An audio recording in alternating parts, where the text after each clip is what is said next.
First up, we've got Dan the Survival Man teaching us what to do if your car breaks down. Then, we've got another question from Casey Bassett and the ZSAT. And finally, Charles shows us how to make the zombie survival shield a little less painful to use. Welcome to the Zombie Go Boom Report, the show that takes you behind the scenes of Zombie Go Boom and showcases some of your favorite videos. I'm your host, Francis Wilson. Hey, Francis, did you...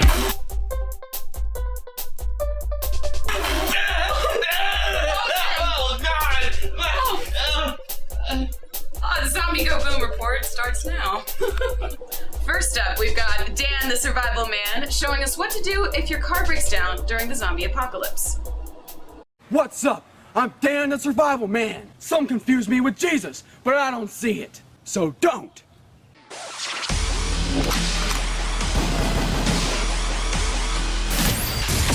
You drive in your car and your car breaks down. This is guaranteed to happen. So shut the fuck up and pay attention, cause class is in session, bitch. So what happens when your car breaks down? Easy, grab what's needed. Food, water, guns, ammo, weapons, and shit like that. Grab it and start walking. That's why God gave you legs in the first place, bitch. Class dismissed.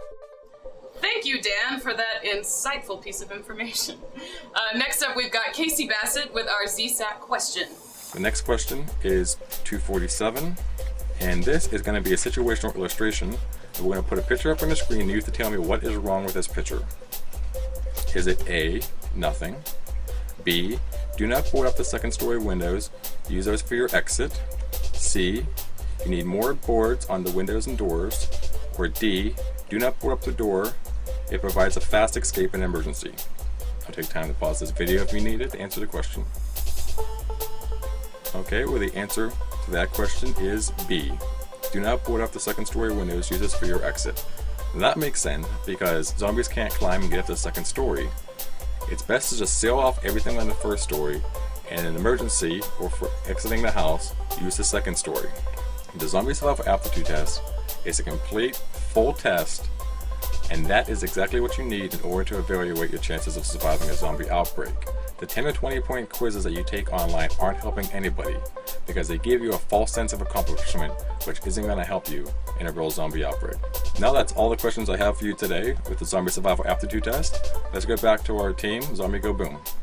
Thanks, Casey. And last, we've got Charles teaching us how to make that awesome zombie satellite shield a little bit more comfortable whenever you're doing battle with zombies. Hey, what's up, guys? Last week we showed you how to make a shield out of a satellite dish, and this week we're going to show you how to make it comfortable and functional. You might need a pen or a marker, something to write with, some scissors, some duct tape, and for padding, you can use cardboard, you can use carpet, you can use sweaters, you can use couch cushions, you can use just about anything. And so let's get to building.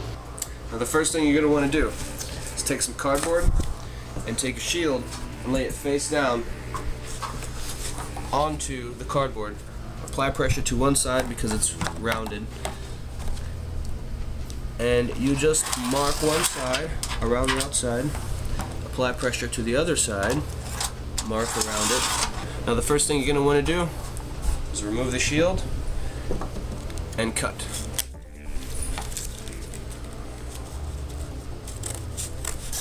Now once you got this piece, you can set it aside and then take your other piece. Now you want to lay the shield on it this way. I'm going to go ahead and scratch out that line so I know not to cut there. And then mark the top side, apply pressure to the other side, and mark the other side.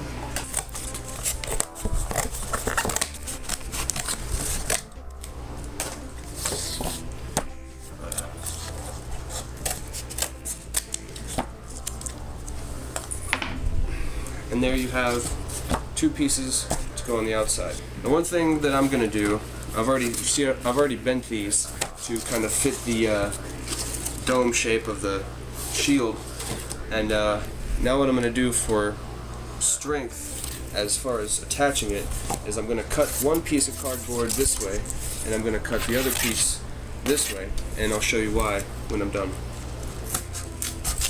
Now you should have 4 pieces. If you take the top two set them aside. Grab your shield. Now you take your two bottom pieces, your shield and your duct tape. You put these two pieces where they go, and you can take your duct tape or whatever you might have. There's several ways that you can do this, just improvise.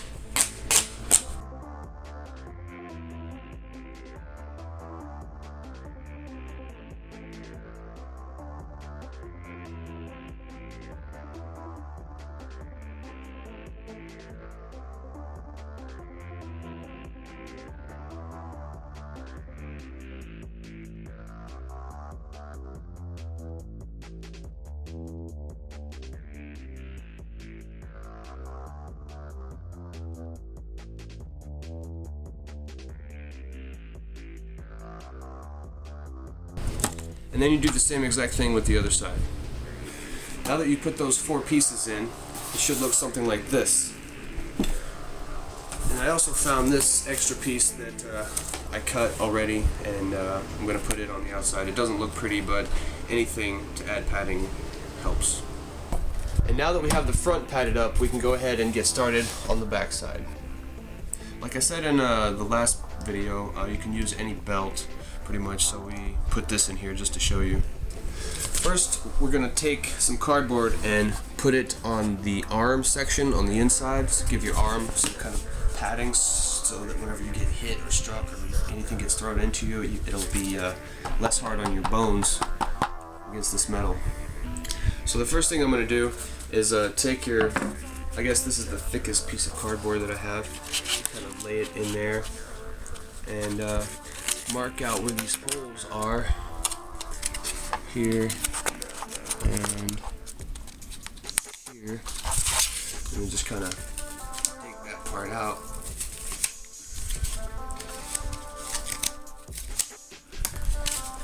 Stick it in there. Stick the ropes through the holes, and that part's good, except we need a little bit of duct tape. Maybe some here.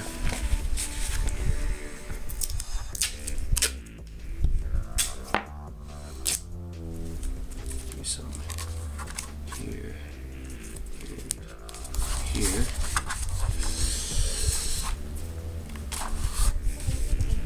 Then take some more cardboard, and since these are already kind of like divvied out into these little strips, I'm just going to use those lines and cut a section out.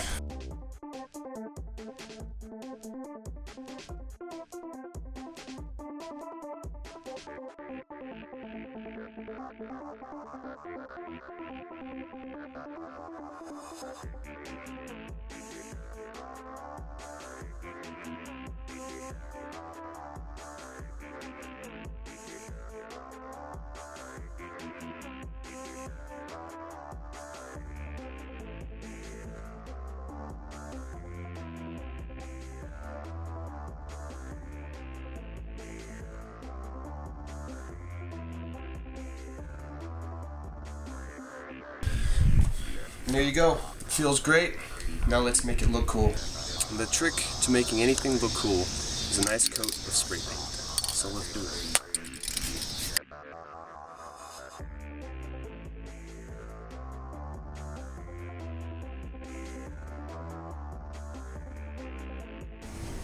Looks pretty cool, but I think it needs one more thing.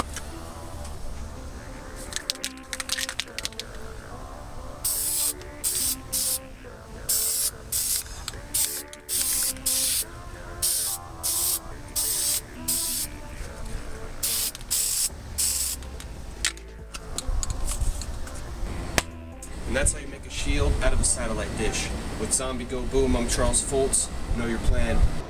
This has been yet another episode of the Zombie Go Boom Report. I'm your host, Francis Wilson. See you guys next time. Until then, stay alive.